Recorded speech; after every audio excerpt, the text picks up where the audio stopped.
Hello, everyone. How are you all?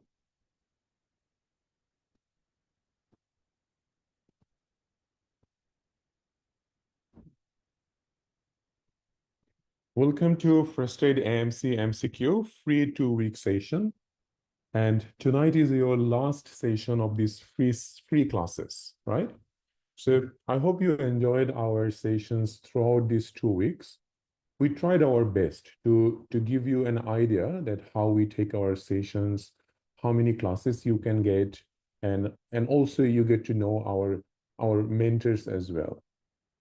So how was the class with Dr. Aruz? I think that was the last session you had, right?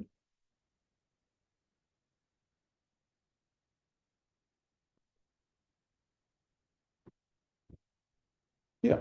Okay. So as you can understand that it gives you an idea that how the exam questions can appear in the real exam. So those question solve classes are mainly to give you a real-time experience that something like this can appear in your exam and what you would do in that situation. And it also gives you knowledge and experience about the important topics for exam. Because whenever we do some questions, those are the questions which are important for exam. And you should really know each and everything about that particular topic, right? So I can see that there is a lot of you who are already enrolled into the course. So we are very excited to start the next 5 months course with you. And although it is not new for us, we always get a huge amount of candidates in our course. One of the reason is that like our course is only 2 courses in a year. So that means that we just use these 5 months and then another 5 months for the rest of the year. And that's it. So 2 courses in a year, but we make sure that we give the best. We make sure that you understand each and everything before you can go for your exam. So we could finish this course within 2 to 3 months if we really go faster, but we don't do that. The reason is that you would not even understand anything in 2 months time, because in 2 months you need 2 months even to understand what to read, how to prepare for exam. So if we just finish a course in 2 months, it means that once the course is finished, that is the time you will start asking questions, but you will not have anyone to answer. So that's one of the reasons we make sure that we give you ample time to start your preparation, start asking questions and everything. Okay. So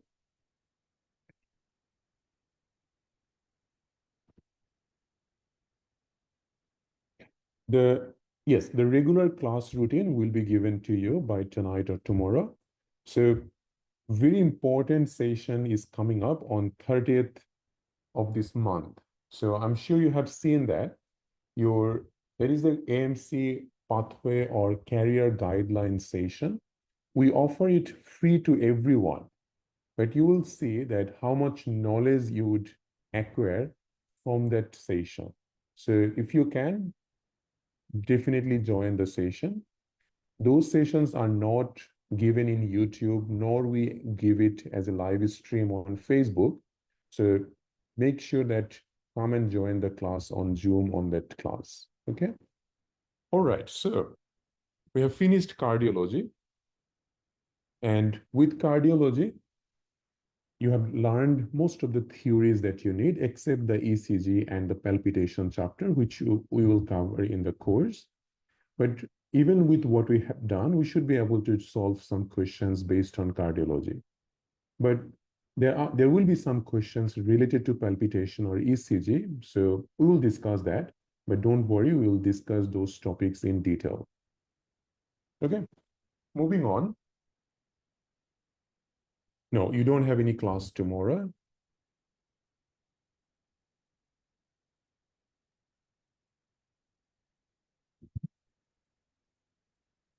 So first questions for you today.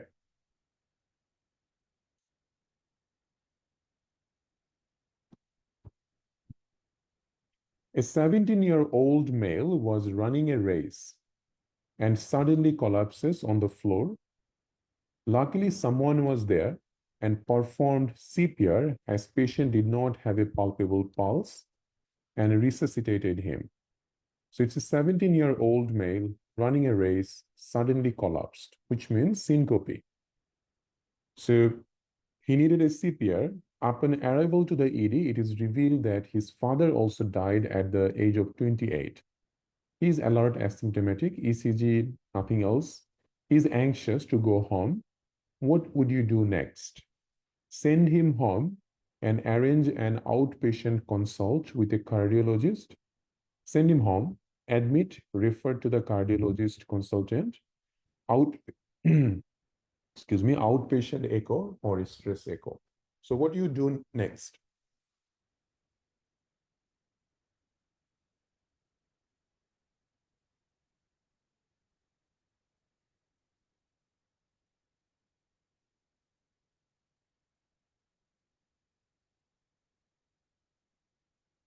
So a lot of you are choosing different options, C, D, E. Okay, let's see. So from the question, what we understand that it's a young patient who had a collapse, and we can understand also that there is a family history. Just by looking at it, we know that it is most likely a HOCM case because that is one of the common cause of young adult patient or young patient coming to us with syncope, especially sudden syncope. As you can see, they have said sudden collapse. So, and also the father history is quite pathognomic.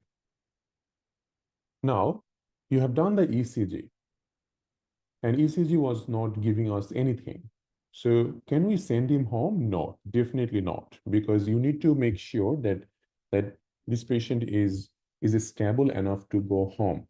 Even though ECG is normal, even though he is asymptomatic now, what if he collapses again? And at that time he can die because this boy needed a CPR, right? So definitely not sending him home, not this one as well. We have outpatient echo. So if we want to do outpatient echo, we need to send the patient home, right? Because we will send him home and then he will come back at later date to do the echo. So this is also not an option. So we have option between C and A. Think in a real life case, what would you do next? Remember, this kind of case, let's say that this patient needs an echocardiogram.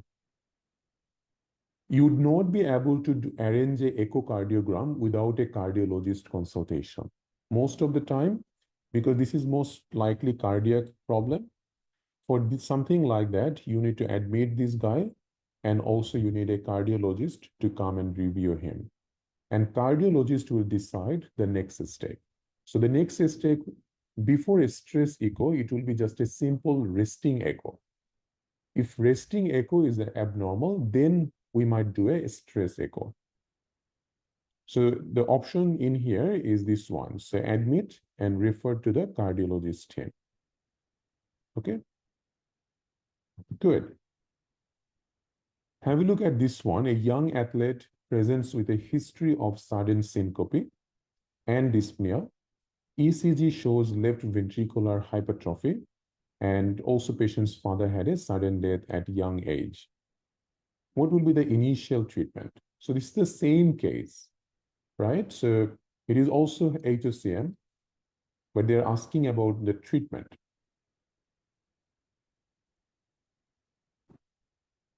In this case, the stress echo is not for ischemia. Stress echo is to induce the HOCM. Sometimes the HOCM, the obstructive cardiomyopathy, the features might not be that much evident in a resting echo. So when patients do some exertional activities or exercise, then sometimes, especially at that time, the echo might be more clear. Okay, that's why. So we know it is HOCM, and for HOCM, what kind of treatment we normally give? So the treatment is mainly because this kind of patient will have systolic or diastolic heart failure. They will have diastolic heart failure, right? So for diastolic heart failure, we choose beta blocker or calcium channel blocker. So you need to find out where is your beta blocker or calcium channel in here. So That is the only one, right? So verapamil is a calcium channel blocker. Now, if there was an option of metoprolol and also verapamil, which one you would choose? Metoprolol, because beta blocker is usually commonly used in this kind of cases. Okay.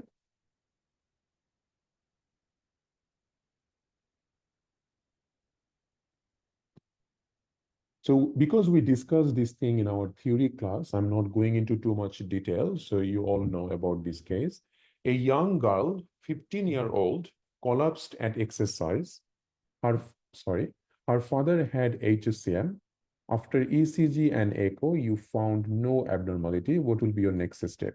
I'm showing you how much different way an exam question can come from a single topic. So that's my first idea for you, that why we do the step-by-step management, why we do the step-by-step investigation, there is a reason for it.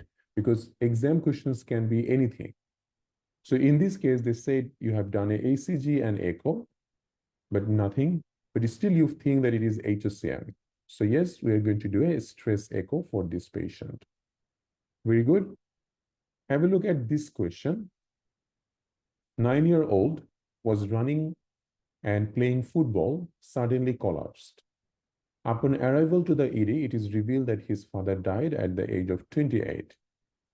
Alert, asymptomatic. What would you do next? Halter, stress echo, repeat echo, ECG echo.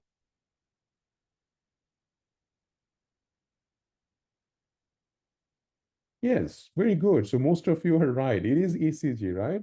So as I say always, your first investigation is ECG. Even though ECG might not help us to diagnose this case, but still, you would never do a echocardiogram before doing a ECG. All right. So first is definitely ECG. What what you can find in HOCM in ECG? Do you know? Yes. We look for left ventricular hypertrophy because it is quite prominent that the pathophysiology of HOCM is that hypertrophied muscle. So most of the time you will get some LVH in this patient. Okay, good. So that finishes the HOCM questions. Moving on.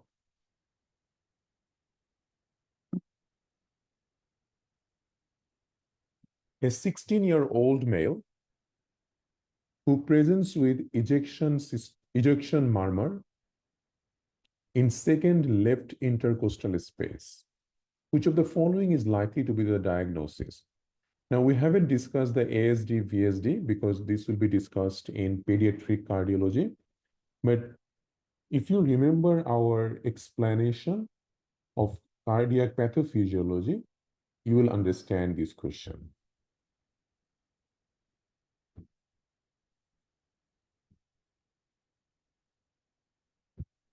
So many of you are with C, D, and A, right? All right. So we know that this is definitely a ASD patient because every option has ASD. So this patient has ASD. And what is atrial septal defect?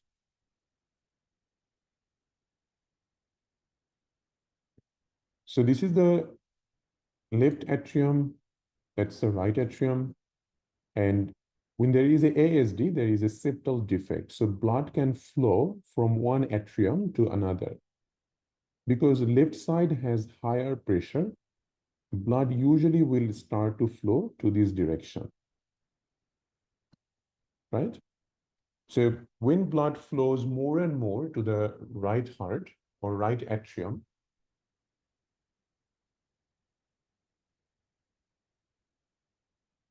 so what we want to understand from this kind of case that there are two possibilities.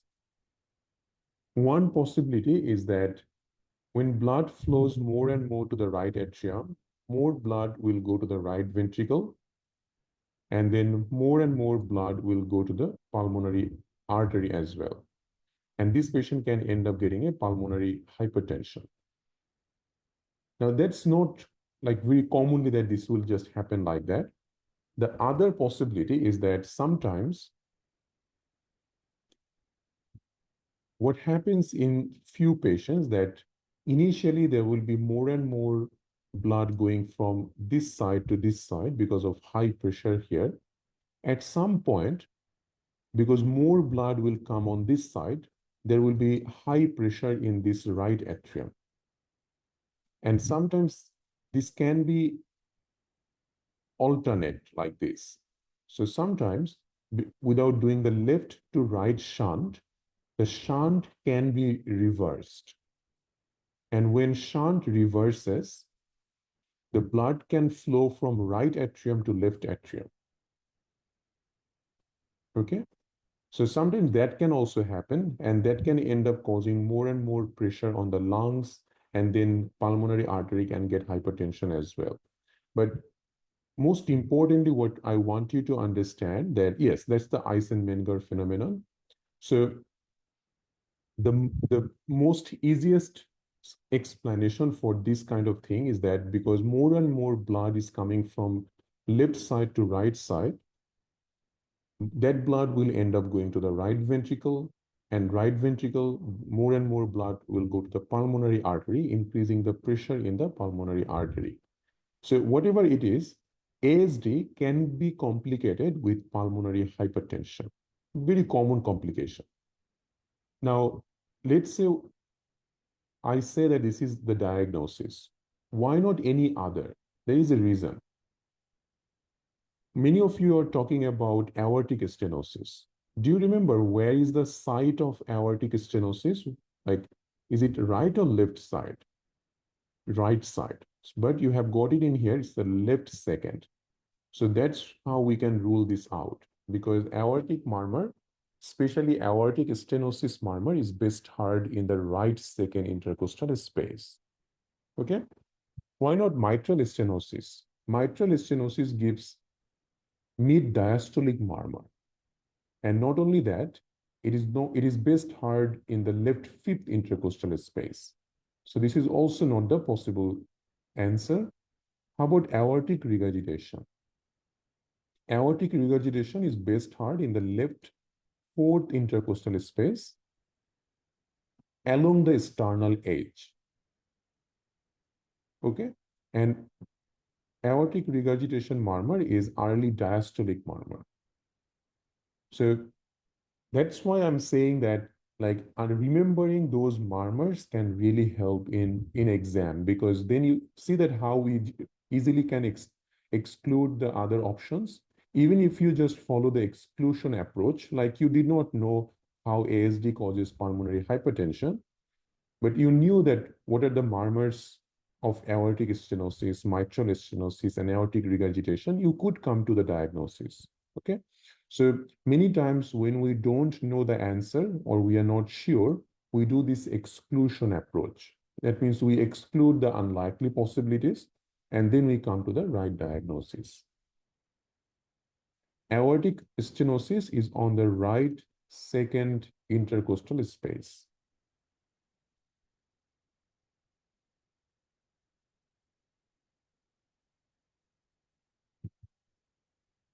We discussed about the murmur, Dr. Fatima, already. Murmur is a complicated discussion.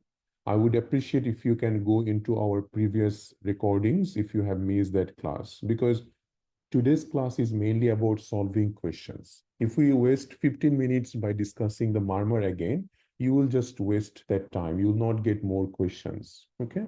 So go into our last class. I think we have discussed the murmurs in detail, okay?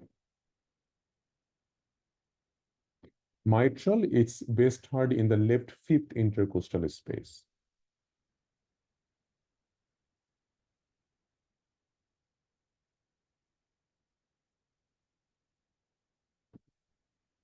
Ejection systolic murmur can be found in the aortic stenosis. The answer is this one, the C.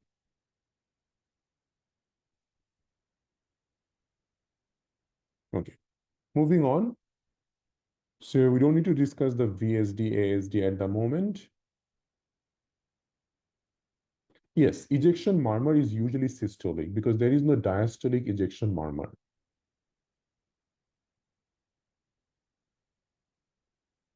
sometimes one of the thing can be there that if you look over here,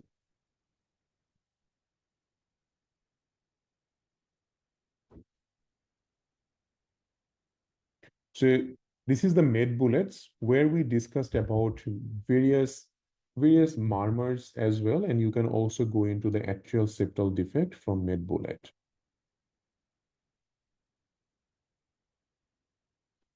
In ventricular septal defect, which will be discussed in the pediatric cardiology, so you can also give it a read from here that how this happens. So this is from Kaplan strip to CK. Ventricular septal defect gives us the pansystolic murmur in the left lower sternal border. So remember the murmur of VSD because it can come in some exams. So pansystolic murmur, one of the other causes VSD. What about ASD murmur? ASD gives us ejection systolic murmur. Okay, so ASD has a ejection systolic murmur, and that's most likely that murmur the question has given us. Okay, so you could see in here ejection murmur, that is most likely the murmur that they were talking about. And one of the other thing is, so ejection systolic murmur of atrial septal defect is also heard in the mid to upper sternal border. Sometimes when it is significant ASD, that means very big ASD, you can also get a diastolic rumble. So sometimes question give you double murmur. So they give you, let's say, 10-year-old boy coming to you with a ejection systolic murmur in the left upper sternal border, plus a diastolic murmur in the lower sternal edge. So if that is the question in the exam, remember it is ASD. So ASD can give us both ejection systolic murmur as well as a diastolic rumble.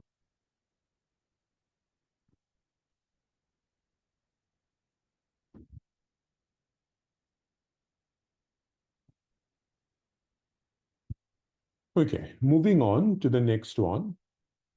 A young guy, while playing cricket, suddenly had a syncopal attack without any convulsive feature. Soon he spontaneously recovered and started fielding, continue playing rest of the game. What was the cause? So it's a young guy was playing, suddenly had a syncope without any convulsion, and then sudden recovery as well. So are we thinking of vasovagal, cardiac, epilepsy? Definitely no epilepsy because they say without any convulsive feature, neurogenic, and postural hypotension. So many of you are with A and some of you are with B. So remember one thing, that if there is a prodromal sign, that means if the question say the child knew, or if a patient had a prodromal symptom like lightheadedness, dizziness before the fall or before the syncope, that's vasovagal. So if there is a prodromal sign, then more with vasovagal.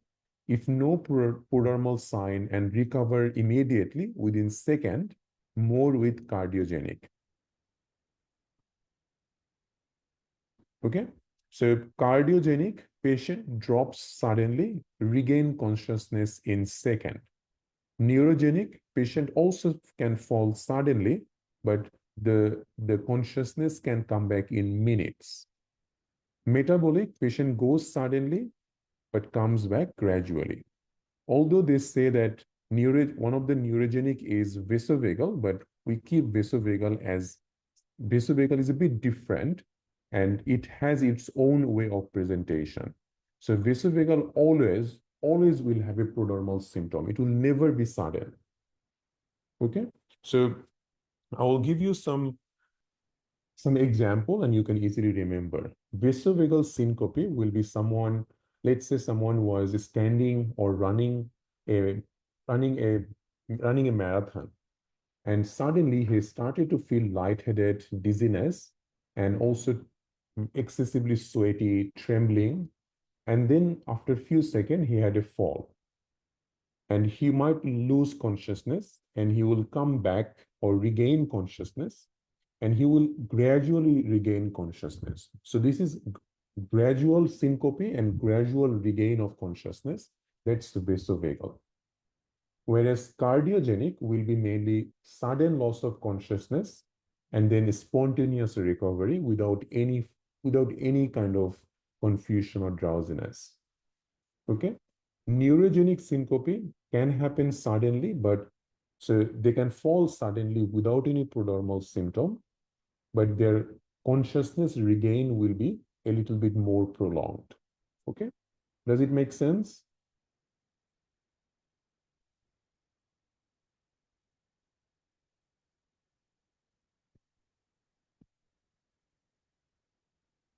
Metabolic can be hypoglycemia.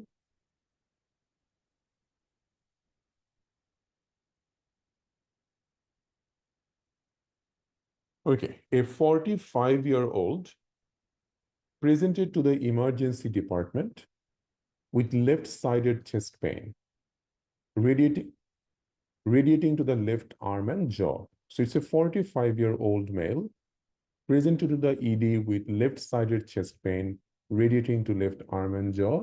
There is no ECG changes. So no ECG problem. Troponin is negative 4 hours since the onset of chest pain. He has been on sildenafil for erectile dysfunction, metformin for type 2 diabetes, ramipril for hypertension. What would be the most appropriate next treatment? So it's a 45-year-old male in the ED, left-sided chest pain. And there is no ECG changes. Troponin is still negative. What would you do? Nitrate, heparin, morphine, beta blocker, paracetamol. The best option in this case would be aspirin. But aspirin is not in the option. So what else can be from the options that we have got?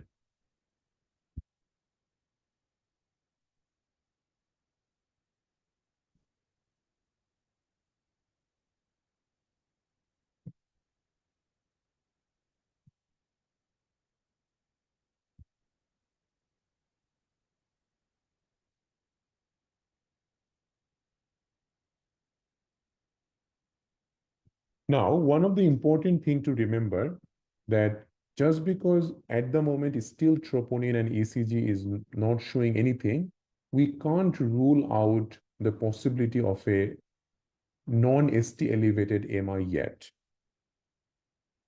Because sometimes troponin can take time. Sometimes ECG change can take time. So it can still be a non-ST elevated MI. Just because it is 4 hours doesn't necessarily rule out the possibility of a non-ST elevated MI yet. So it can be still a AMI. So something like this, what we would do is that this patient, just because single troponin is negative, you will not send this patient to home. What you will do that every hour you would do a ECG to check for any changes, and every 3 to 4 hours you would do a troponin to see if there is any changes. So serial ECG, serial troponin will be done. Okay. And if multiple troponin and ECG comes back negative, then you can say this is not a MI. So for something like that, because we are still not sure that whether it is an unstable angina, whether it is a non-ST elevated MI, and the patient is mainly having a, like we can see left-sided chest pain. Best is aspirin if we had it in here. The second option would be nitrate or morphine. So monotherapy will come up here. So aspirin is the first option. That's not in here. Next is nitrate, oxygen, morphine.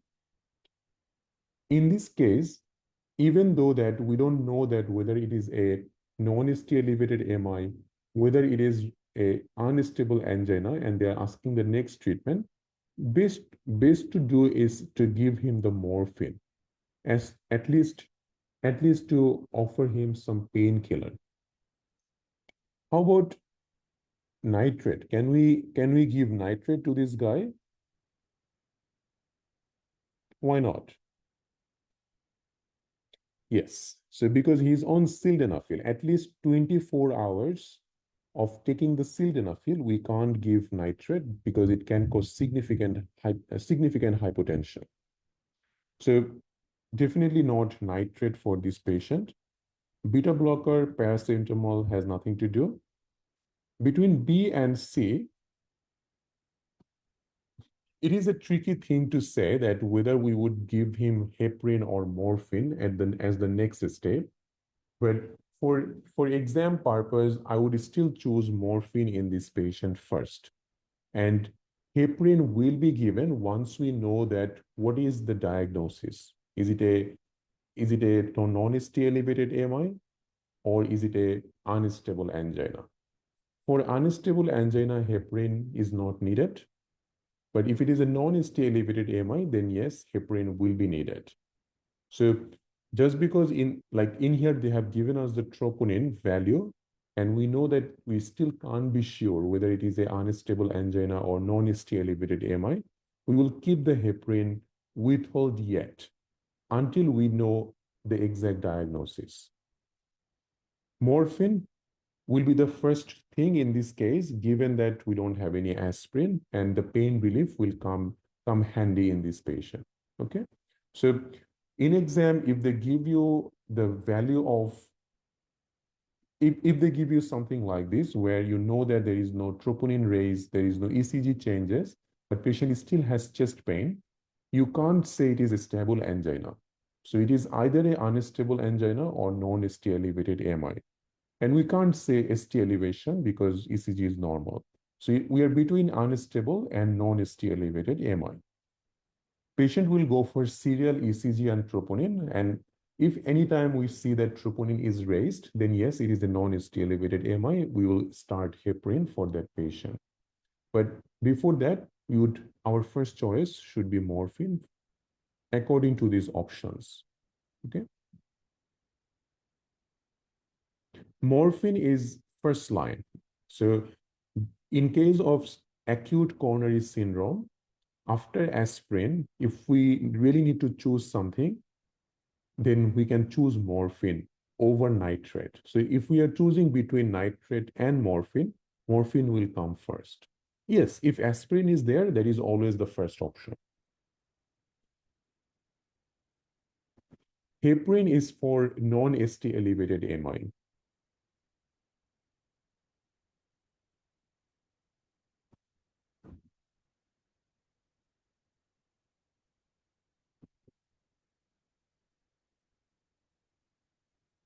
Make sense for everyone? How many times we do the serial ECG and everything? So usually you would do it at least 2 to 3 times based on the patient's history, the symptoms and all. Okay. So why not heparin? We already said that. So heparin is a patient, if heparin is for patient who has a non-ST elevated AMI, we are still not sure whether it is a non-ST elevated AMI or just an unstable angina.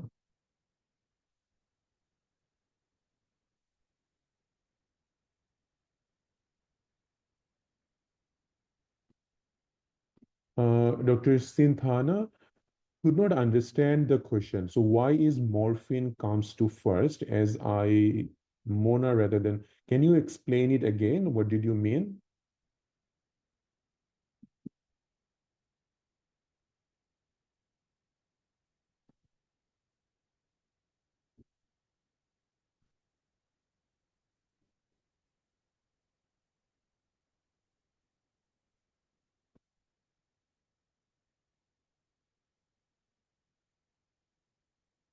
Oxygen, no, still oxygen is only given when a patient has low saturation, which means less than 95. Yes, so Mona doesn't mean alpha. Yeah, that's right, Dr. Nehar. So just because we are writing Mona doesn't mean this is the step-by-step approach. We discussed about this in super details.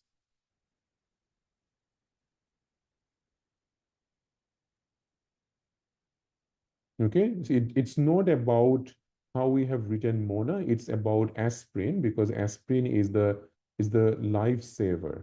for a acute coronary syndrome patient. So that will come first always. But there are a lot of things to know about acute coronary syndrome. So we discussed that in our cardiology class 1. So if any of you missed it, you must go through that class, because otherwise everything will look very confusing, because it is confusing sometimes. So please make sure to go into that class. A 72-year-old male presented with severe chest pain radiating to his back. On cardiac examination, you notice that there is a diastolic murmur. Chest X-ray shows widening of the mediastinum. ECG is given. What is the most appropriate management? So you've got a 72-year-old severe chest pain radiating to the back and diastolic murmur, widening of the mediastinum. Even without looking at the ECG, I can understand it is likely to be an aortic dissection. But let's have a look on the ECG. Although we haven't discussed the ECG, so if you know a little bit about ECG, you can understand. So you can see that this patient has got, so V1, so this is the isoelectric line. This patient has got ST depression there, ST depression in V2, ST depression in V3, V4, V5, V6 has got a bit of ST elevation. And most importantly, lead 2, so you can see the ST elevation there, lead 3, lead AVF. So lead 2, 3 AVF has got ST elevation. So this is likely to be an inferior MI. So this patient has got both aortic dissection plus a inferior MI. So that's a very bad combination, right? What we would do in this patient?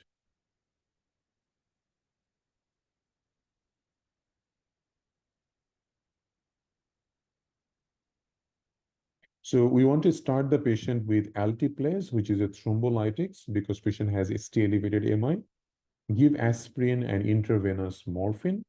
Give morphine, beta blocker, arrange for transesophageal echo. Refer the patient to cardiology clinic. Consider urgent MRI of the cervical spine. Okay. So what we will do in this patient? So first, we can't give thrombolytics. We can't give thrombolytics in a patient who has aortic dissection, because this patient will bleed to death. How about aspirin and morphine? We should not actually even go for aspirin, because the patient has increased risk of bleeding in that case. But that is not the best option anyway. They're asking for the most appropriate management. Remember, it is not next. It is the most appropriate. That means definitive management. And definitive management cannot be just referring to a cardiology clinic. Okay. So even by exclusion, option C is our right option. So definitely morphine, because this patient will be in a lot of pain. Beta blocker, why? Because most of the time, aortic dissection patient, common one is the type B. And the type B patients are usually very hypertensive. And for those patients, beta blocker or labetalol is very good, because that's one of the first line medication to reduce their blood pressure. Many times they will give the blood pressure in the exam question as well to make it a little bit easier for you. So morphine, beta blocker, and this patient needs an urgent transesophageal echo to confirm the diagnosis and go for further treatment. Okay. So that is the definitive treatment for this patient. Clear, everyone? So morphine for the pain, beta blocker to reduce blood pressure, and echo to confirm the diagnosis. And you can see the widening of the mediastinum in aortic dissection, right? How much widening it is.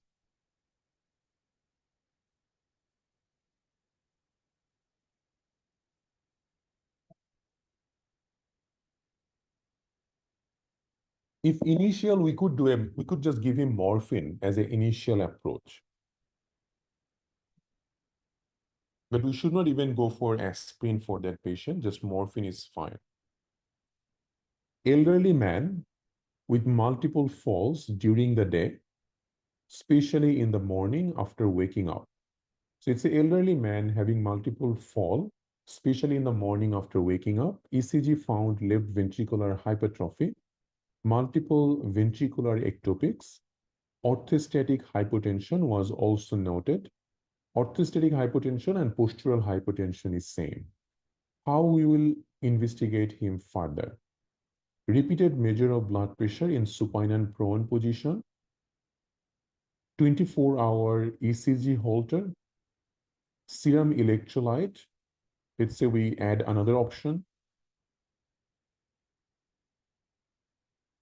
Let's say we would do an echo, and let's say we want to do a CT brain. Okay, so what do you think you would do in this case? Say elderly man, multiple fall, especially in the morning after waking up. What does it mean? So when they wake up in the morning, they need to change their position. And when they change their position, their blood pressure changes. And that is what we also found as a orthostatic hypotension. And that's most likely giving the fall.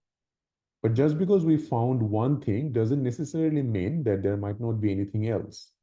Elderly patient has multiple things going on, and they can have multiple problems causing the fall, which we can see here that ECG also showed some problem. Will we just assume that this is normal, or we would like to do further? That's the question.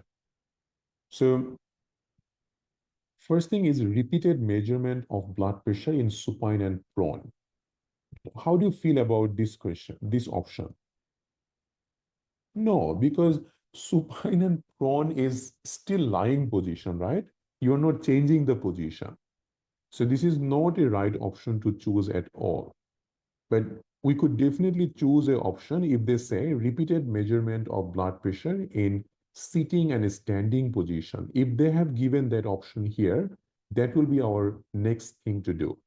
Because just because one test or one examination found orthostatic hypertension, you can't confirm it. You at least need 3 times evidence of postural drop to confirm that this patient has got postural hypotension. So if your option had something written like repeat the measurement in a standing and sitting position, that will be our next thing. So because it's not there, what will be the next? Next thing is checking the heart. Because we have got a bit of arrhythmia. What if patient has some other kind of arrhythmia? We can't be sure. What if sometimes patient gets heart block and that's giving this fall? So to find that dormant arrhythmia, we do this Holter or 24-hour ECG Holter. For someone who has multiple fall, multiple syncope, especially elderly patient, if you get any kind of arrhythmia in a resting ECG or any kind of abnormality in the resting ECG, definitely we would do a ECG. That means Holter ECG. Okay, so 24-hour Holter will check any kind of arrhythmia this patient might have during that 24-hour time. Okay, we would also do an echocardiogram in this patient, but the first thing would be Holter.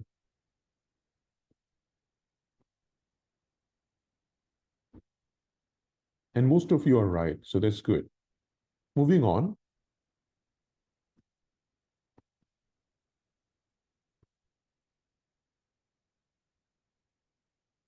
So a young patient has been getting multiple lightheadedness, dizziness. His clinical features are normal, chest X-ray, ECG normal. Holter shows ventricular ectopics. What will you do next?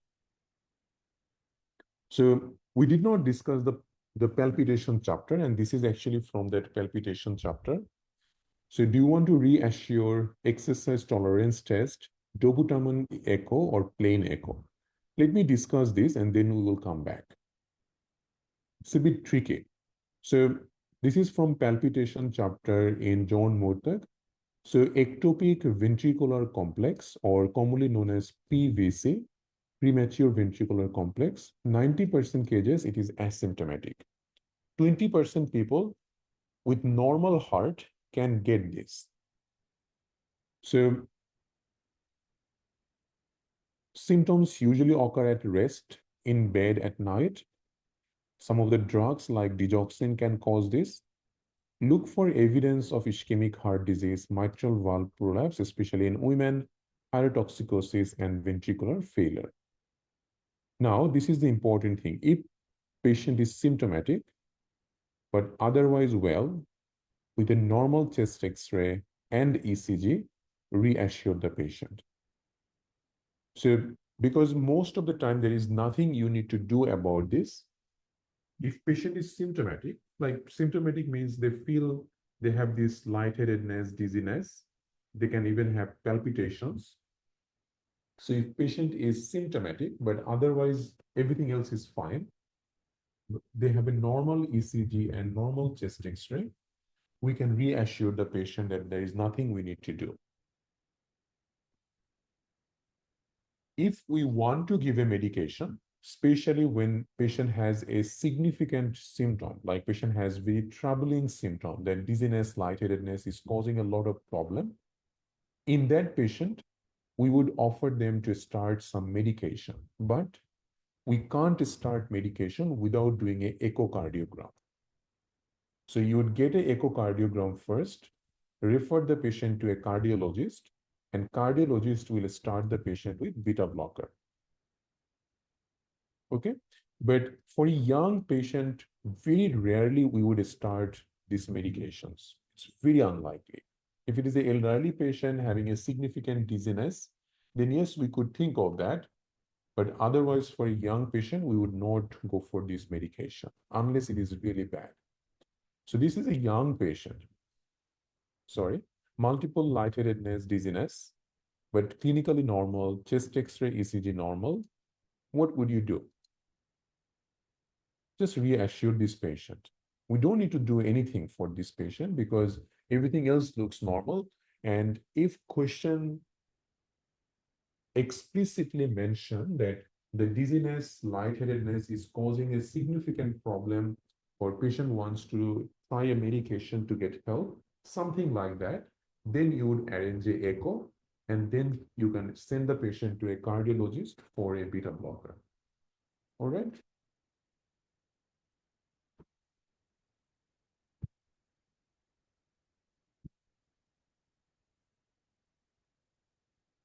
A scenario about multiple drug, including ramipril, amlodipine, hydrochlorothiazide, celecoxib, asking which combination can cause muscle weakness without tenderness. So definitely this will be a long case. They will give you a patient and the patient is coming to you with muscle weakness, but no tenderness. And the patient is on this multiple medication. So the question is, which one of the following can cause muscle weakness? So you've got ramipril, which is the ACE inhibitor. ACE inhibitor can cause increase of potassium. Hydrochlorothiazide can reduce the potassium. So they will counteract each other. So there will be no problem.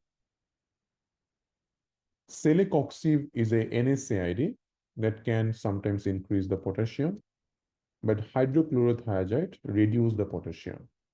So again, cross out. So this is not the case. So the option to choose is this one. Amiloride and ramipril. What is amiloride, guys? Do you know?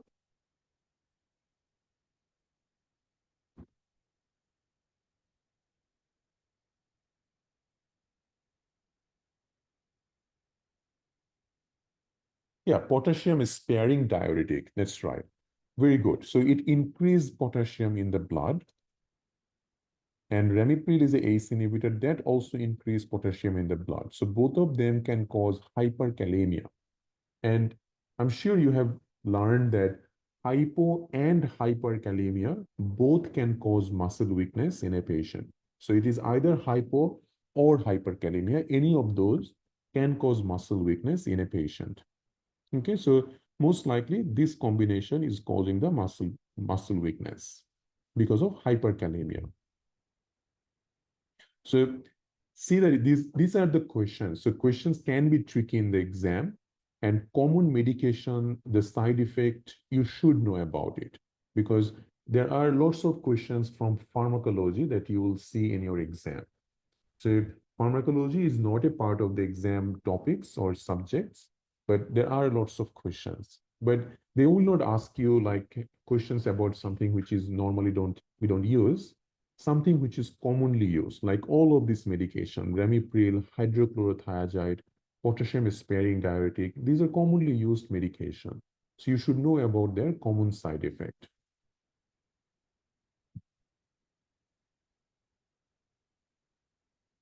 Okay. We've got an ECG of an adult presented with chest pain, cardiac enzymes, and first ECG normal, blood pressure 120/70. After 8 hours of observation, his blood pressure goes down to 89/50. So patient is now in shock. ECG is showing supraventricular tachycardia, heart rate 150. What would you do? So I know we didn't discuss about SVT, but I want to discuss today. That's why I kept this question. So I will show you the ECG of SVT during the ECG class. But let's talk about what is the management of SVT. So supraventricular tachycardia is one of the most common arrhythmia given in exam.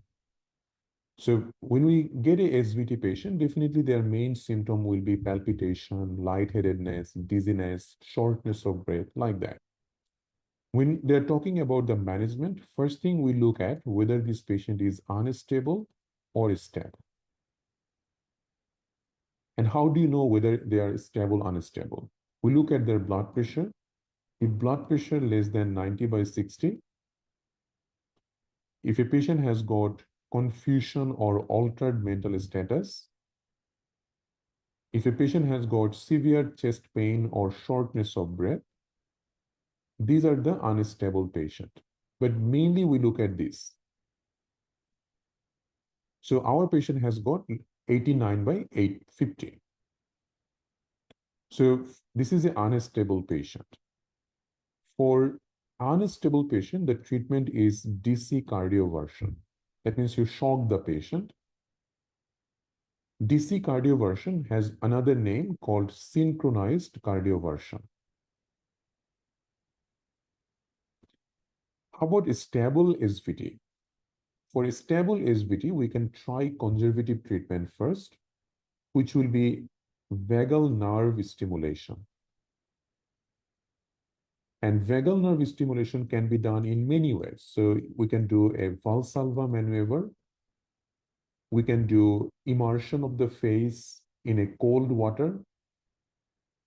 We can do carotid sinus massage. We no longer do carotid massage because of the risk of causing a stroke, but we do this vagal nerve stimulation mainly by Valsalva. So if vagal nerve stimulation not doing anything, the next thing is IV adenosine. And if first dose of IV adenosine doesn't work, you can go for repeat. If IV adenosine is not in the option or it's not working, we can go for verapamil or any other calcium channel or beta blocker. But usually verapamil is the better option for this case. Still not working, DC cardioversion. So that is the step-by-step management for supraventricular tachycardia. Okay? So for this case, because it is a SVT and patient is unstable, our choice will be synchronized cardioversion. All right, so let's take a 5-minute break now. And then we will start with the rest of the questions.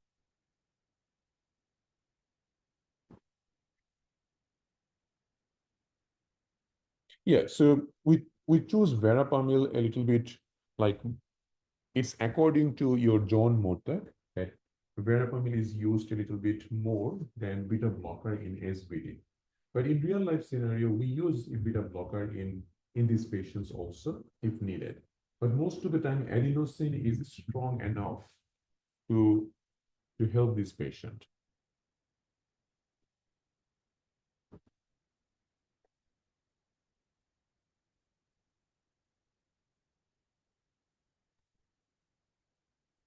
Right, 5-minute break, guys, and then we'll come back. Thank you.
Okay, everyone, let's start again.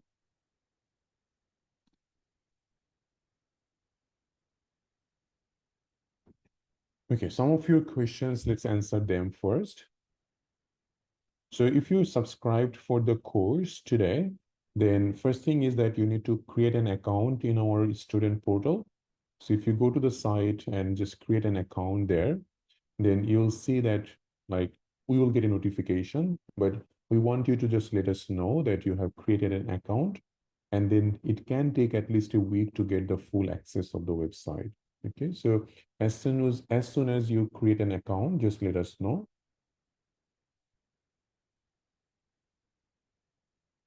Last question, Dr. Prem. No, it will not be a case of adenosine because you can see it is an unstable patient. So you'll go directly for DC cardioversion.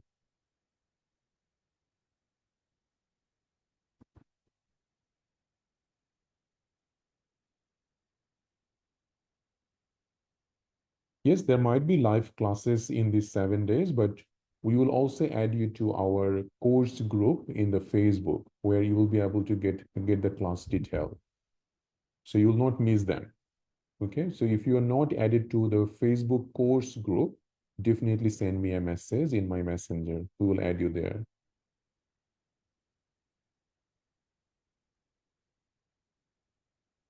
That's right, SP. So once IV adenosine is not effective, you can do a repeat adenosine before choosing verapamil or beta blocker.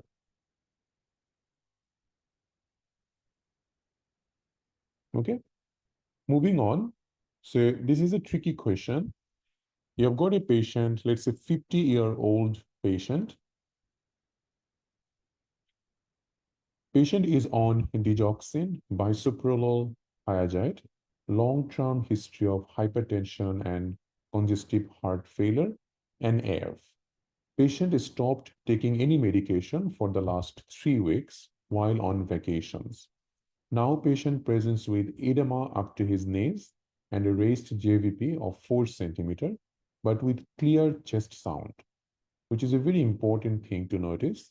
Blood pressure is 145/90, pulse is irregular, which explained by AF. What would you do as an initial management of this patient? So to answer this kind of question, you need to understand what is decompensated heart failure, where we give furosemide as our first medication, and what is not a decompensated heart failure. Now, this patient is a non-congestive cardiac failure patient, but he has stopped all the medication. So anyone who has congestive cardiac failure, if they stop medication, they can become decompensated. But in here, we need to know if he is decompensated enough that we need to start furosemide right away. Now, the main clue in here is that this patient did not come to us with an acute shortness of breath. So patient who has that decompensated heart failure, their main presentation will be shortness of breath. So they will be very short of breath. If you have seen a pulmonary edema patient, you would know that they are very short of breath. They're very unwell looking. And also another thing would be that when you check their lungs, you will see bivasal crepitation. That is the time that patient will be termed as a decompensated heart failure. Just because he had a peripheral edema doesn't necessarily mean that we need to start with furosemide right away. Because if we start all of his medication, which also has a diuretic, he should be fine. So it is at the moment, is not decompensated enough to just start with furosemide. No need to start metoprolol because this patient is on bisoprolol, right? So if you start bisoprolol, it should be okay. And why he is having irregular pulse? Because he's not taking his medication. So if you start the medication bisoprolol digoxin, the pulse rate will go down. Okay. And the reason he is on this digoxin bisoprolol is because he is already a known atrial fibrillation patient. So a known AF patient suddenly stop all the medication. Yes, there will be the pulse will be irregular. There is, right? So that is normal. So for this patient, we would just start the patient with everything, and hopefully that will just make sure that patient heart failure will become better. The the peripheral edema will come down. The raised JVP will get better. Okay.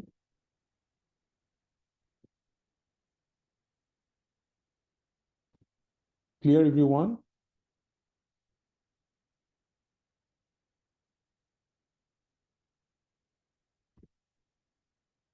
No, if in atrial fibrillation patient, if their pulse is normal, then we don't need to give them the metoprolol or beta blocker. So if pulse is normal, then no need.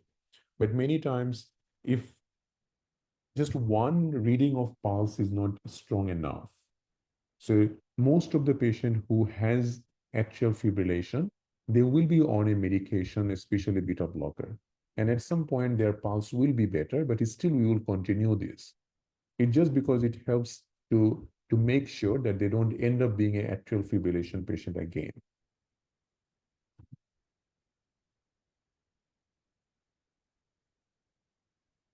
Yeah, so that is a tricky question in here. They're asking about the initial management, and this is kind of a trap, and many will just fall into the trap and they will choose furosemide because they have given a edema in the knees, right? So edema up to knees, most of the candidate who is not aware of this kind of scenario, they will choose furosemide as the likely option.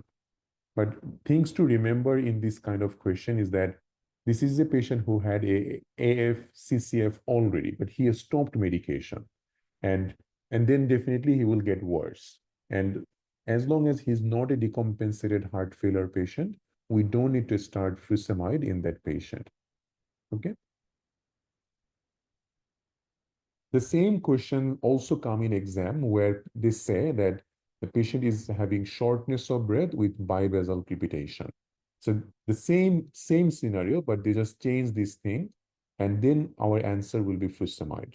So that also comes in exam. So we have seen that. So it's important to understand when to choose furosemide and when not to choose furosemide. And a decompensated heart failure patient will always come to us with a shortness of breath, not just with a edema. So if we leave this patient for another few days, he will come to us with pulmonary edema. Okay, but he's in the process of decompensation.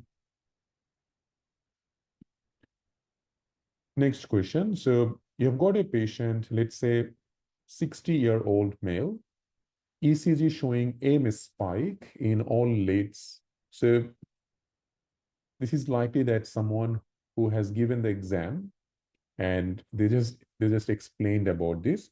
But mostly we can see there was a ECG given where we have seen irregular heart rate.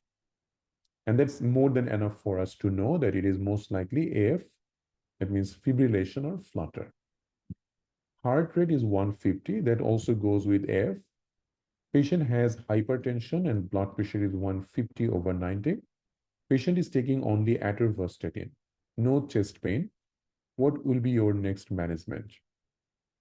So we have got a 60-year-old man who is coming to us. Let's say this patient might even come to us with palpitation. You have done an ECG, found irregular heart rate with tachycardia. What will you do next? Just like SVT, atrial fibrillation management also depends on whether the patient is stable or unstable. So in an unstable AF, you will go directly for DC cardioversion. But we can see patient is stable, right? Blood pressure is good, no other abnormality. So for a stable AF, our first thing is rate control. So how to control the rate? Either beta blocker or calcium channel blocker. So in this case, we can see that we have got metoprolol, we have got apixaban, which is a newer oral anticoagulant, warfarin, verapamil. So both beta blocker and calcium channel blocker is in the option. But again, beta blocker will be our choice in this case. Now, If rate control is not helping, we go for rhythm control medication. And rhythm control medication is any of the antiarrhythmic medication. We have flecainide.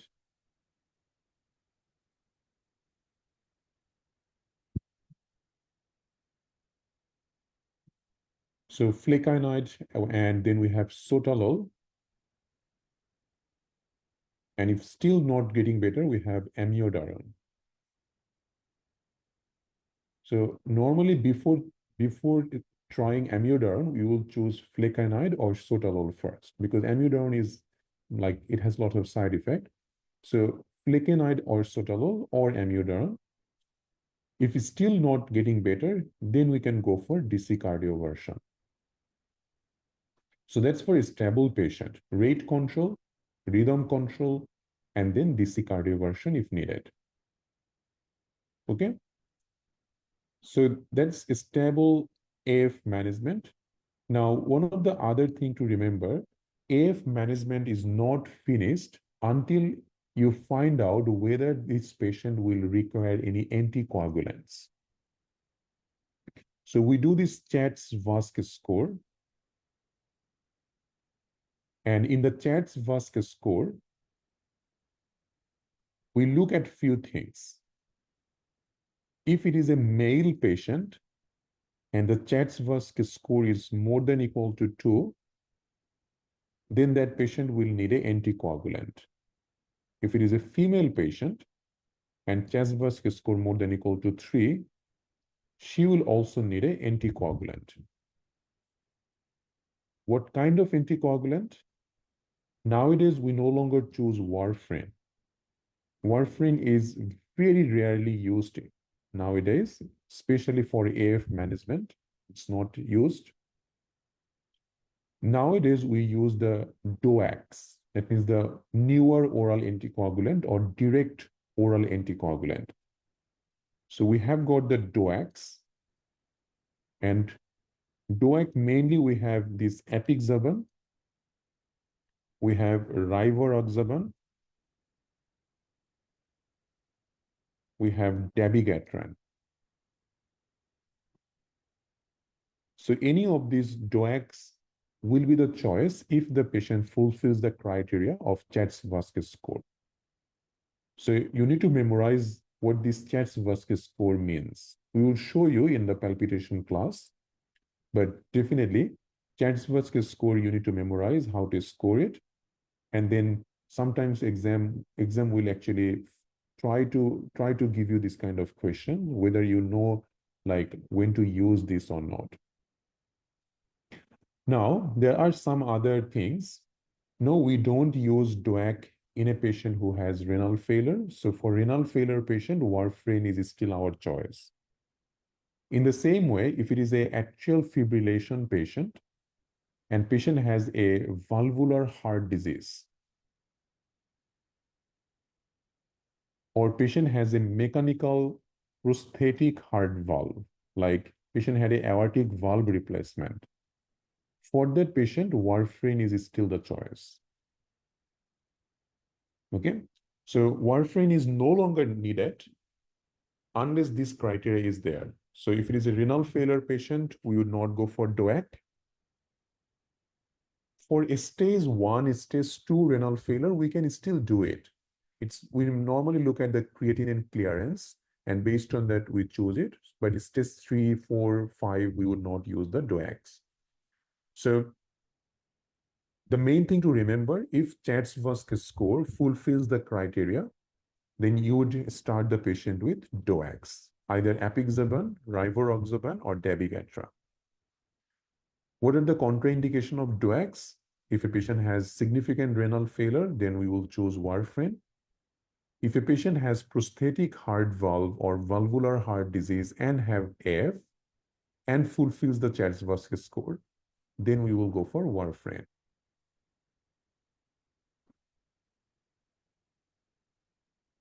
Okay, clear everyone? Because we don't have any option, Dr. Hima.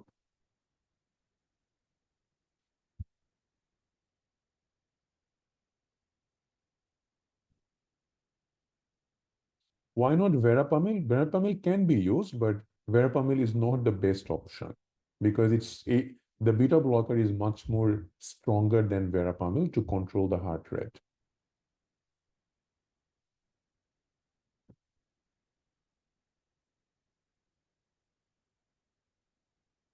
No. Good question, Dr. Afia. If a score is less than this, then there is no need of any anticoagulant, not even aspirin. That was previously in John Muttak's 6th or 7th edition, you might have seen that aspirin thing. But nowadays, this guideline has been changed. That's why I gave you the Chats-Vasquez score. So, so nowadays, there is either you give the DOAC or you don't give anything. So no need of giving aspirin for patient who does not fulfill the criteria.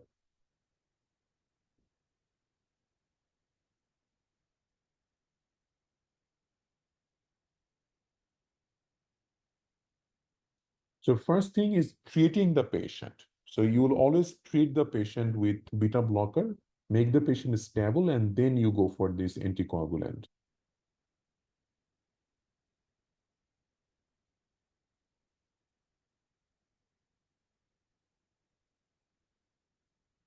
So we will not go for like all this stable, unstable. So all this discussion we will not do in palpitation class again. But mostly if there is anything confusing like the Chats-Vasquez score, we will go with that again.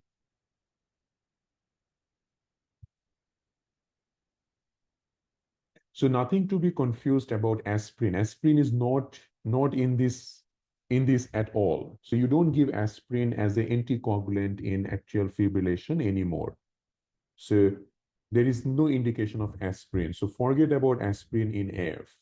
Think either this patient. So first thing we need to know from the Chats-Vasquez score, does the patient fulfill the score criteria? If male more than equal to 2, female more than equal to 3, that patient needs anticoagulant. If less than that, no need of any anticoagulant. Okay. Now, if we are going to give anticoagulant, which one? We give the DOACs. How about warfarin? We no longer give warfarin as first line. There are two indications. One, if it is a significant kidney failure patient, we will go for it. If it is a prosthetic heart valve patient, we will give the warfarin. All other areas, we will give the DOACs. Clear?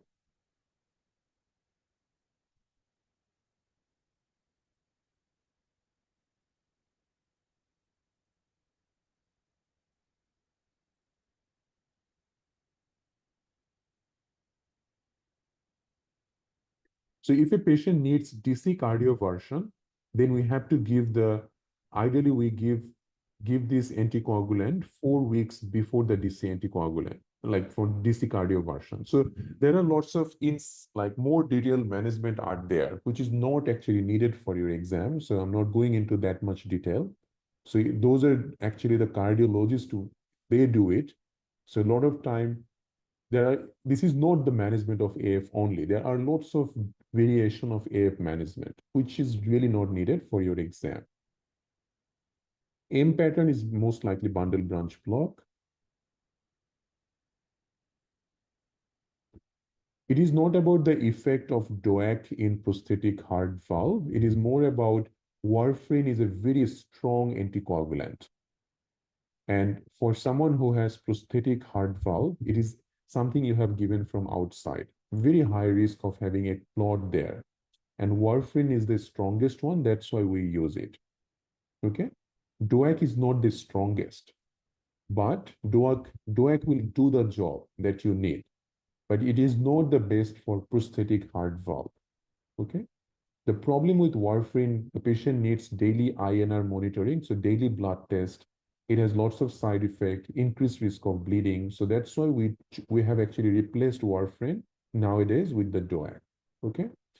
For the CKD, we can't give DOAC in a CKD patient. That's why we are giving the next best option.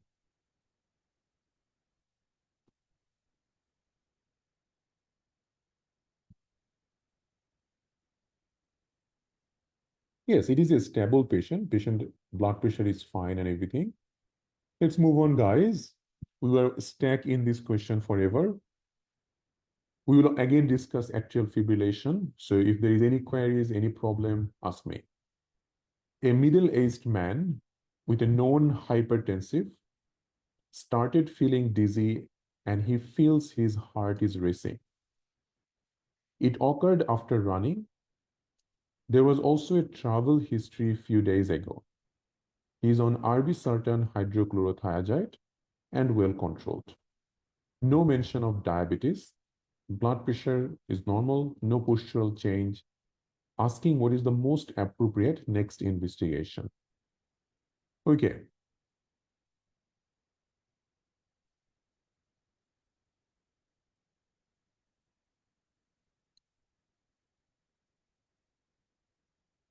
What do you think? What this patient has got? Middle-aged, hypertensive, feeling dizzy, heart racing, so palpitation is there. There is a history of travel, so important history, hypertensive, no diabetes. So in a patient who has a travel history, and if they come to us with sudden onset of palpitation, shortness of breath, dizziness, we would think of pulmonary embolism as our first diagnosis. If there was a chest pain in this patient, we could definitely think of a myocardial infarction, and we would rule that out first. But given in this patient that this patient has a travel history, has all the important feature of a PA, which is the palpitation, dizziness, shortness of breath would be ideal in this patient as well, but I can't see it here. But even after that, this patient has palpitation and dizziness, which is more than enough symptoms. Okay. So the first diagnosis, or what is the first thing I come into my mind? Pulmonary embolism, right? So what will be my next appropriate investigation for a patient who I suspect pulmonary embolism? It is a very controversial question, and a lot of people has difficulty to understand that how to investigate a pulmonary embolism patient. Pulmonary embolism patient, if you think that this patient might have PE, you use the Wales score. So Wales score is like this. If there is a clinical sign and symptom of DVT, patient gets 3 points. If pulmonary embolism is your number one diagnosis, or it is equally likely diagnosis, heart rate more than 100, 1.5, immobilization at least 3 days or surgery in the last 4 weeks, previous diagnosis of PE or DVT, hemoptysis, malignancy within the last 6 months, or palliative care patient. Out of this score, if a patient get more than equal to 4, that patient has high risk of PA. For that patient, you go directly for CT pulmonary angiogram. If it is less than 4, then you can do a D-dimer. D-dimer is not specific for pulmonary embolism. It is sensitive. A lot of other conditions, even an infection, inflammation, malignancy, any of those can increase D-dimer. So we don't do D-dimer in a patient who has most likely possibility of PE. So in our patient, we know that patient has most likely tachycardia, so at least 1 point, and our most likely diagnosis is PE. So 3 plus 1, 4 point at least. So Will's score fulfills, and definitely we will go for CTPA in this patient. Just because they asked about initial, don't think that CTPA cannot be an initial investigation. That is where candidates get it wrong, because they think it is initial test, we should just go for D-dimer. It's not like that, okay?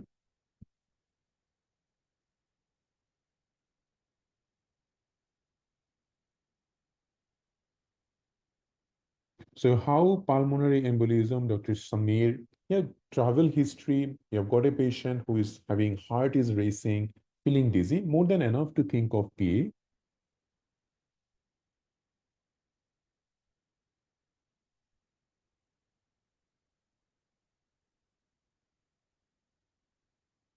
Yes, if we think that if we are not sure whether it is a pulmonary embolism or not, and the Wales score is less than 4, we can do D-dimer. The Park rule can be applied as well because this is a cardiology class. We are not going in too much detail about pulmonary embolism anyway. There is like, I need at least 30 minutes to give you everything about PA, which I will do in the respiratory class. So don't worry. Yes, even so, if if the Wales score goes more than 4, then doesn't matter if they ask initial, doesn't matter most appropriate, best, whatever they ask, it will be CTPA. Because this can be life-threatening for the patient. You can do hundreds of tests and then you can do a CTPA. But what you have done is that you put the patient in a significant risk of dying. So something life-threatening, we don't bother about ruling out things. If we think that this is what patient has got, we do that test straight away.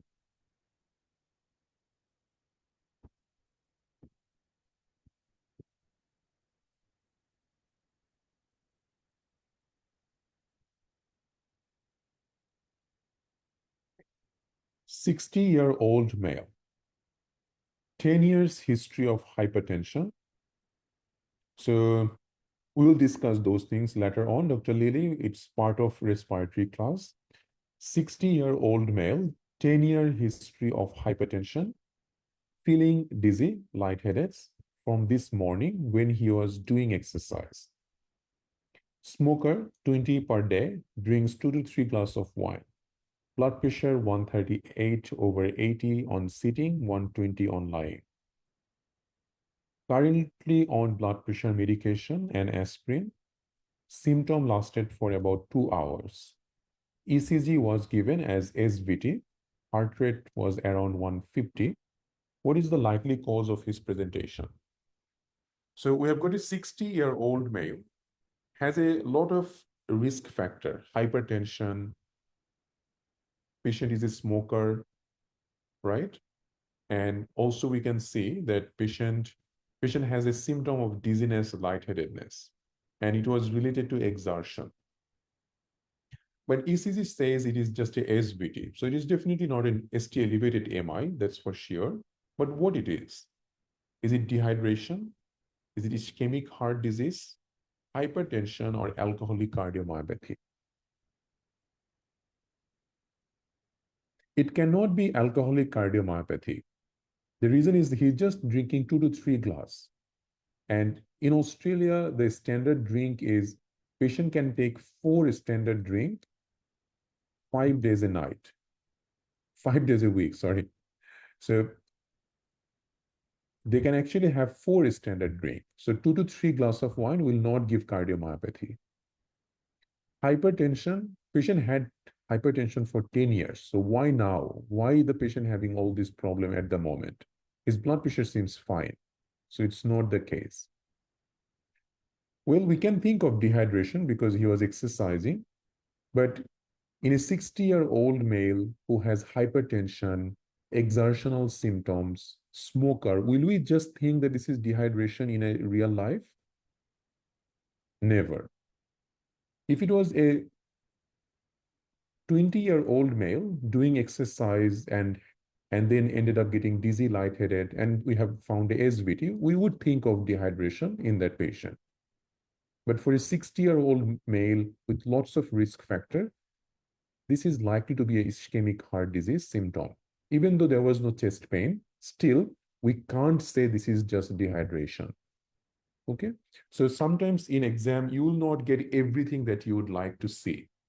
But still, you need to understand that not every patient comes with textbook presentation. Very unlikely that you will get a patient who comes to you with everything that you would like to have. But still, you need to come to a diagnosis in a real life with what you get from that patient. And that's what exam questions are. Okay?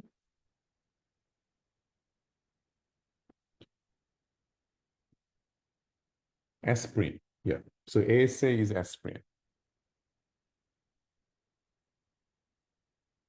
Next, you have got a ECG with bradycardia, prolonged QT. Patient came with chest pain for 15 minutes, relieved by rest. Troponin normal, pulse normal, regular, blood pressure normal. What will you do next? So you've got a patient who has come to you with a chest pain lasting for 15 minutes, now got better with rest.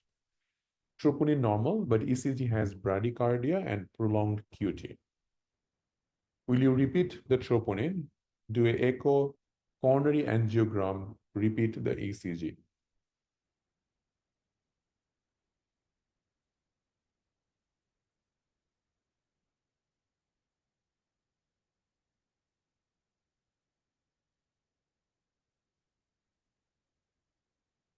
So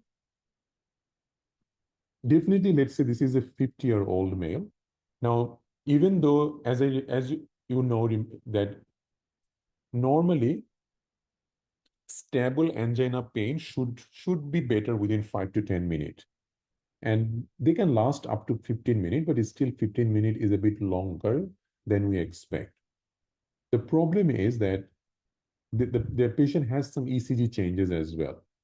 We can't just send this patient home with one ECG and one troponin because patient had a chest pain, patient has some ECG finding. So what you need to do is to do a serial ECG and a serial troponin for this patient before the patient can go home. Okay? So which one will come first, ECG or troponin? ECG. Okay? Next, a woman, let's say 60-year-old female on multiple drugs. One of them is digoxin. She presented with central abdominal pain and tenderness. Her pulse is irregular, suggesting a known AF patient, which explained the digoxin. Apart from CT, what is the most appropriate next investigation? Abdominal ultrasound, serum lipase, serum lactate, digoxin level. So this is not definitely cardiology, but it has some association. So sometimes a patient who has atrial fibrillation, they are high risk to have embolism. So they are the patient who can easily form a clot and then can block the superior mesenteric artery, causing a condition called mesenteric artery occlusion or mesenteric ischemia. So most likely this is a AF patient who has some clot and one of the clot has dislodged and that emboli has blocked the superior mesenteric artery, causing this condition called mesenteric infarction. So in mesenteric infarction, patient is usually elderly, above 60. They come to you with a central abdominal pain, and the pain will gradually become more and more worse. Profuse vomiting, watery, or sometimes bloody diarrhea can be there. Now, this is a condition where patient needs urgent treatment because left untreated, that part of the bowel supplied by the mesenteric artery can become irreversibly damaged. So most of the time, what we do that if it is really bad, patient is in shock, patient is confused, we would take the patient to the operation theater and patient will have a laparotomy, even without doing any investigation. But if patient is not too bad, the first thing that we would do is a CT angiogram. An angiogram can find out where exactly is the block. Because it is a ischemia in anywhere, if your patient develops ischemic necrosis, there is a production of lactic acid there, right? And that's why, along with the CT angiogram, if you do a serum lactate, you will see that lactate is very high. And that's what they're trying to ask here.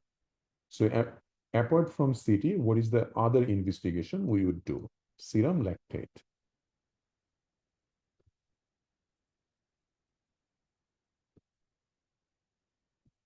Patient doesn't have any digoxin toxicity features. Digoxin toxicity comes with like not with tenderness. They come to us with abdominal pain, vomiting, yellow halos, and everything.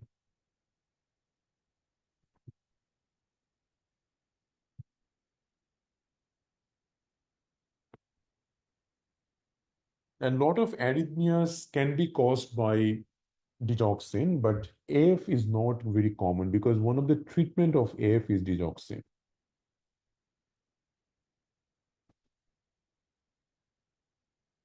X-ray abdomen is done if we are suspecting a bowel obstruction. Yeah, for this question, CT angiogram is the best, but they have already done a CT angiogram.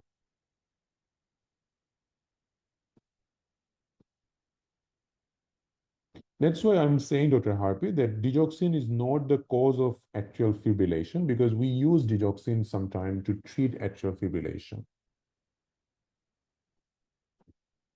The arrhythmia that is commonly caused by digoxin is the PVC, then the heart block, then atrial complex. So usually the premature ventricular complex, premature atrial tachycardias, those ones are common. Ventricular bigeminy, trigeminy. So those those are commonly done by digoxin.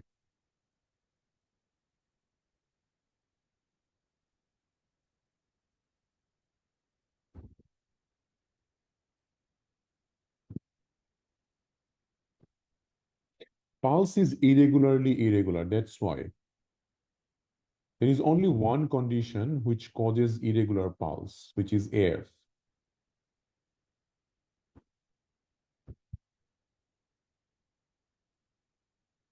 Now you can argue that yes, sometimes patient with PVCs can have irregular pulse, but the questions where they give digoxin toxicity, the you will need to also understand that what the question is actually trying to ask. If it is a PVC or digoxin toxicity question, they would not do a CT, right? So it's a smart candidate will know what the examiner is trying to ask. So if you are thinking that, well, I think it is a digoxin toxicity because patient has got abdominal pain, and I think that digoxin toxicity giving a PVC causing the heart rate like this, your head should ask you that, so if it is digoxin toxicity, why we have done a CT? That is the time you would get your answer that no, it is not a digoxin problem. Okay? So it's not always about what we think, it's always about what examiner was thinking before writing this question. And if you can go into examiner head in the exam, you're good.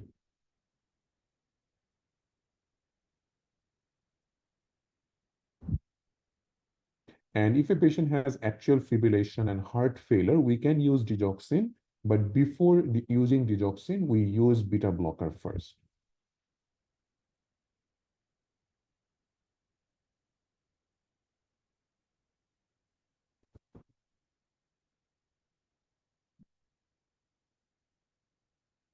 So Dr. J, the patient usually will need 8 to 10 hours of serial ECG troponin. A 23-year-old man comes for follow-up. His bilateral arm blood pressure is 140 by 160, 140 to 160 over 100 to 110 on several occasions. Occasional headaches, rest of the examination, urine analysis normal, heart rate 75, mild LVH, beta blocker, hydrochlorothiazide, captopril, everything was used, but still blood pressure is quite high. So this is a resistant hypertension, right? So what will be the next appropriate step?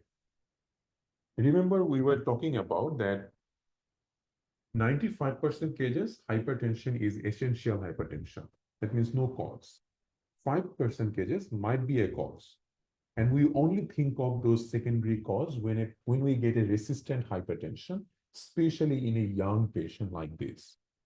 So young patient, resistant hypertension, yes, we want to rule out any endocrine cause. We want to rule out also a possibility of a renal artery stenosis. Okay. Now, just because they haven't given renal bruit in the examination doesn't necessarily mean that we can rule out renal artery stenosis. So in exam, they would not give you everything, but still you would need to think that sometimes renal bruit might not be there. It is very difficult to find out. So we will not just assume that this is not renal artery stenosis based on that. Okay. So the next appropriate step in this patient will be to do a duplex ultrasound to rule out renal artery stenosis.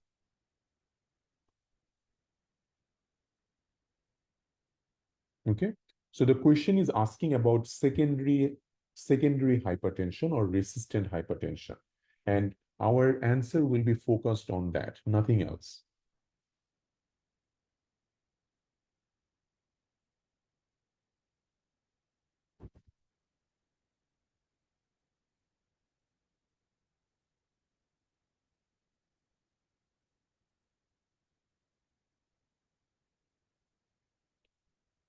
Okay, an elderly man was taking digoxin and hydrochlorothiazide, presented with palpitation and ECG given. What is the cause of his problem? Now, this ECG will be a little bit difficult for you because we haven't discussed it. But let me just give you a bit of an idea that this is a case of digoxin toxicity. So patient is on digoxin, coming to us with palpitation, and you can see one specific feature of digoxin toxicity in the ECG is this kind of ST depression. So it's called reverse tick appearance. So see this reverse tick appearance? That's the finding of ST depression in a digoxin toxicity patient, usually found in the chest leads. Okay. Not only that, we can also find that this patient has a bit of irregular pulse as well. Some of these patients might have a PVC as well, and that can give irregular pulse rate. But most important thing is to look at this ST depression, which is this reverse tick appearance. So when a patient is on digoxin and they come to us with classic picture of digoxin toxicity on the ECG, we can easily come to this conclusion. Okay. Hypokalemia, hyperkalemia has different kind of ECG presentation. We will show that in the ECG class.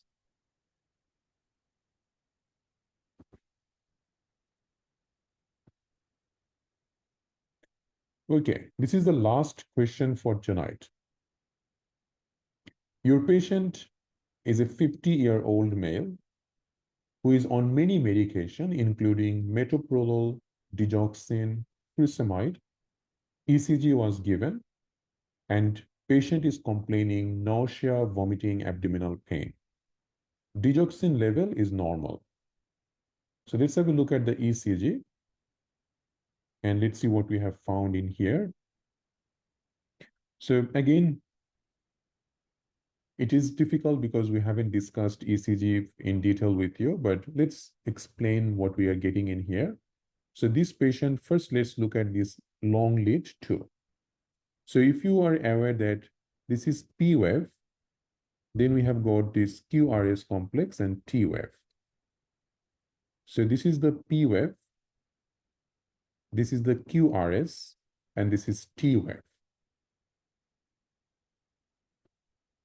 There is a thing called PR interval. So starting of the P wave and then starting of the Q wave or R wave, that's called PR interval.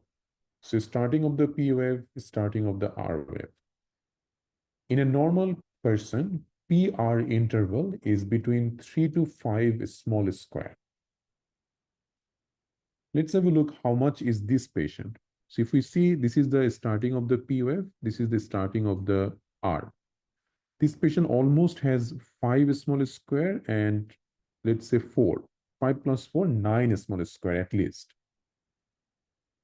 So this is what we will call as prolonged PR interval. So every PR interval in here is prolonged. Okay. So this is what we call as first degree heart block. Yes, many of you are right. So very good. So first degree heart block can be a complication of digoxin toxicity because any kind of heart block can be caused by digoxin. This patient has all the symptoms of digoxin toxicity. The ECG goes with toxicity. Doesn't matter if digoxin level normal or not. Many times, digoxin level in the blood can be normal, but still patient can have features of toxicity. Okay. So what would you do next? Definitely for this patient, you need to stop digoxin, and that will just do the job. So giving digoxin level normal is just a trap, because most of the candidate who doesn't know this, they will not think that it is digoxin toxicity at all. Okay. Clear, everyone?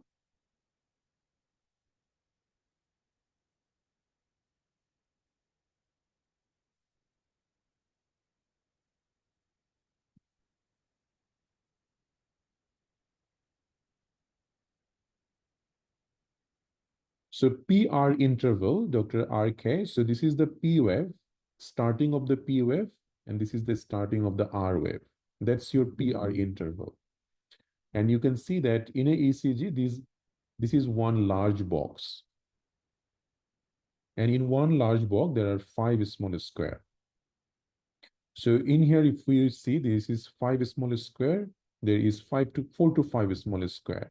So at least 9 to 10 small square in here. Normal PR interval is 3 to 5 small square. So that's why we are calling it prolonged PR interval. And prolonged PR interval is a feature of first degree heart block.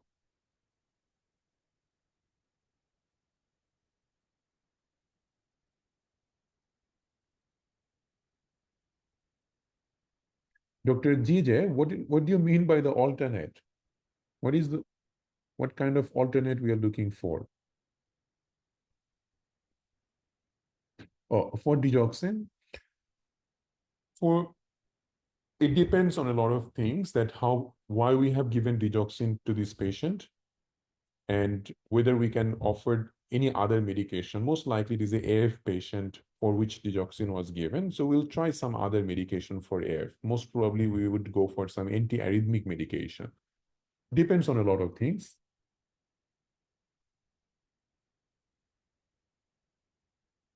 Yeah, recording will be provided. So this is the end of our free 2-week sessions. And I hope that you enjoyed it. I hope that it made sense. It's also important to know that the course is now in full rhythm. So we're going to start the course. The course schedule will be provided to your Facebook course group, so which is different from the one that's official to us. So if any of you who has paid for the course and haven't been added to the course group for Facebook, please make sure to send me a message tonight. We will add you there. And in that Facebook group, you will get the class details and everything. And make sure to join us during that time. Your next class is so 30th is that class for career guideline. And then 31st is your MCQ class. But we will give you the full course schedule anyway, so have a look. All right. So let me share the course details, because this is the end of our free 2-week session. And we're very excited to start the course with you. And most likely that if you can follow what we are doing, you should be able to pass the exam without any difficulty, as all the previous batch student also did. We have lots of students who pass the exam every month. So there is nothing you need to worry in that part. All the course mentors are doctors in Australia. They have extensive knowledge. They do their best to make sure that when they solve their questions, they make sure that they are right. Okay, so follow what we are doing, and gradually it become more and more clear. All right. So let me go through the course detail a little bit, and then we will come back for any questions if you have. So the course has already started. This is the 2-week sessions that we have finished, and 2 weeks is a part of the course as well. There are lots of recordings. So all the 2 weeks class, if any of you missed it, you can always go through the recorded sessions. It's given in the Facebook group. So or also there is a YouTube group as well. Course summary. So let's go ahead with the full thing. So we do the complete theory just like we have done cardiology. We will finish any other topics.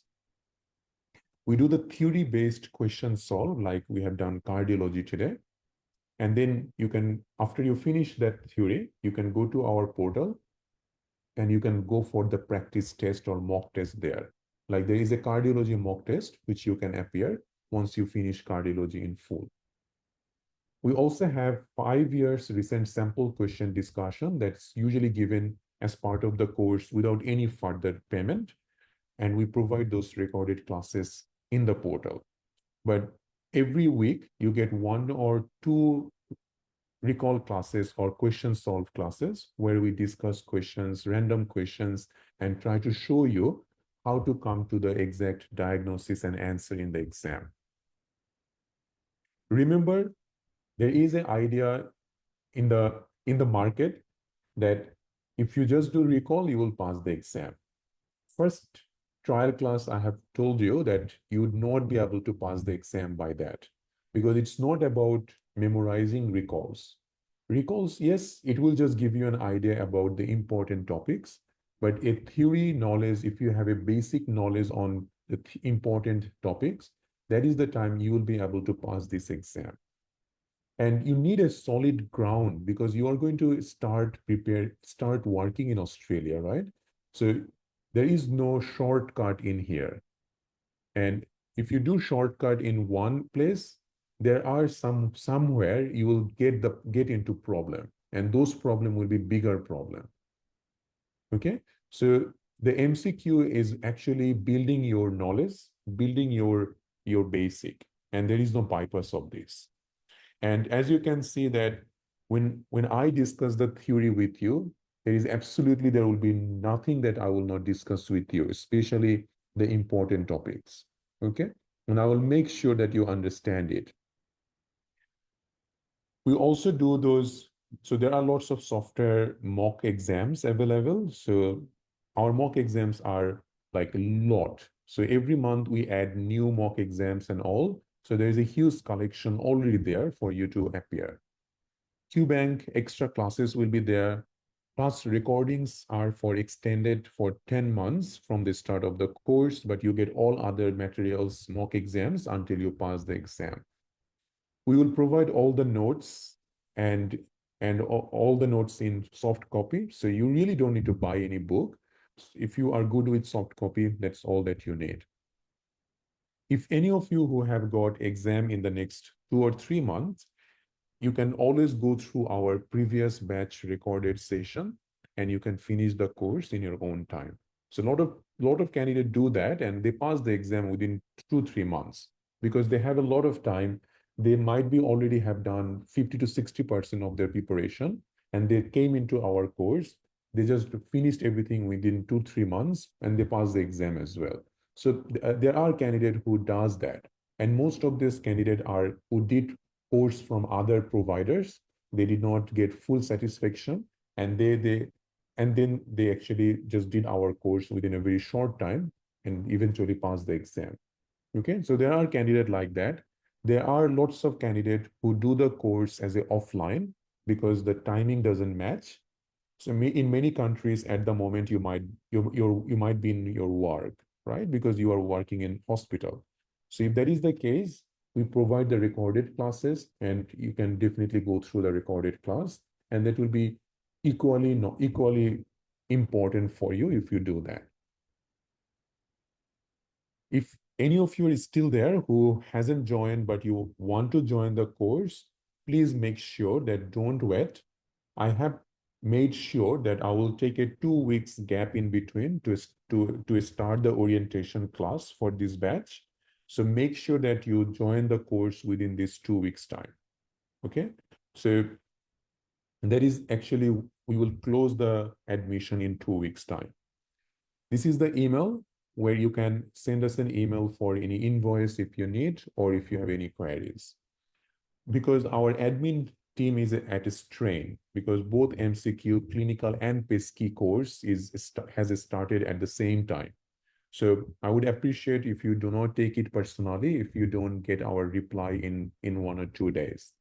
If you are just sending email for invoice, you can always use our website to make the payment and inform us. That way, you really don't need to wait for the invoice to send. Okay. So that's most of the things that I wanted to discuss. This is where you can also go into the website and have a look at the course detail.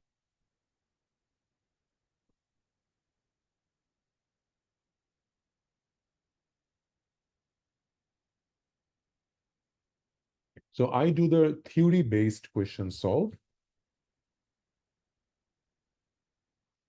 Yes, even a patient who is on aspirin can have ischemic heart disease.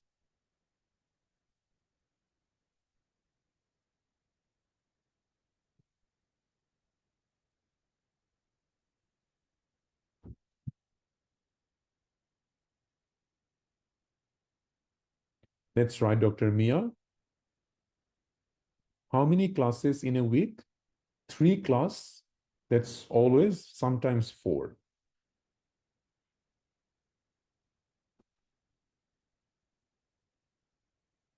That's right, Dr. Charlie. Yeah, lecture is more than enough to pass the exam.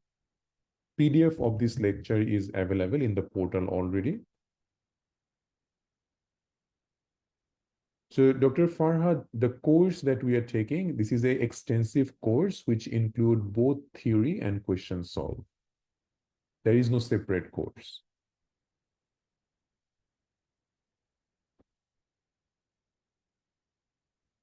It will take time. So keep on doing the theory more. If there is anything that you are not understanding, ask me. But basically, if you can understood what we have discussed in the cardiology class, and if you can cover those, there will be not much of a question which will be very difficult for you in the exam. Some of the question today was from ECG. So that's understandable if you could not get it right. But other questions, if you were able to get it right, that means you are in the right way. No, AMC does not publish any real questions.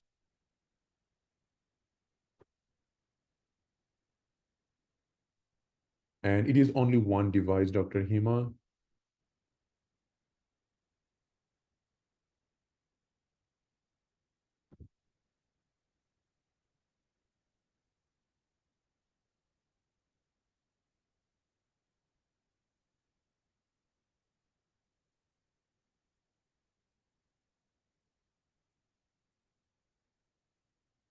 So the course access to everything is until you pass the exam. Recordings is for total 10 months.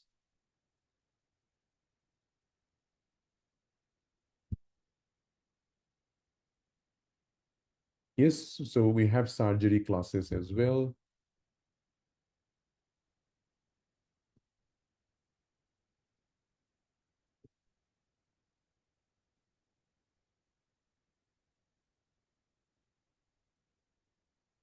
Lecture is enough, Dr. Dania. So lecture is more than enough to pass this exam.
So Dr. Rajesh, it will be given to the Facebook group. And Dr. Tavinda, there is a atrial flutter. Based on the options, we can only choose metoprolol. There is nothing else we can actually choose for this patient. because he doesn't have any other risk factor that we could give him some anticoagulant.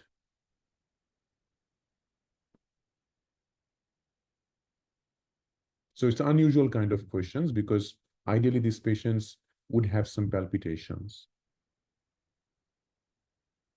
Books will be opened. So so the PDF file that we have shared in your group already, you need a laptop or a PC. If you open it on mobile, those PDFs will not open there. So I've written already that how to use that and how to open it. If you do that, then you'll be able to open those. Okay. So you need a Google or Gmail account for those PDF books. You also need to use a laptop or PC. All right, so that's it for tonight, guys. So very excited again to start your new course. But again, if there is anyone in here who wants to join, but you haven't done anything yet, please make sure to send us an email. Okay. Best of luck. We'll see you soon. Take care. Bye.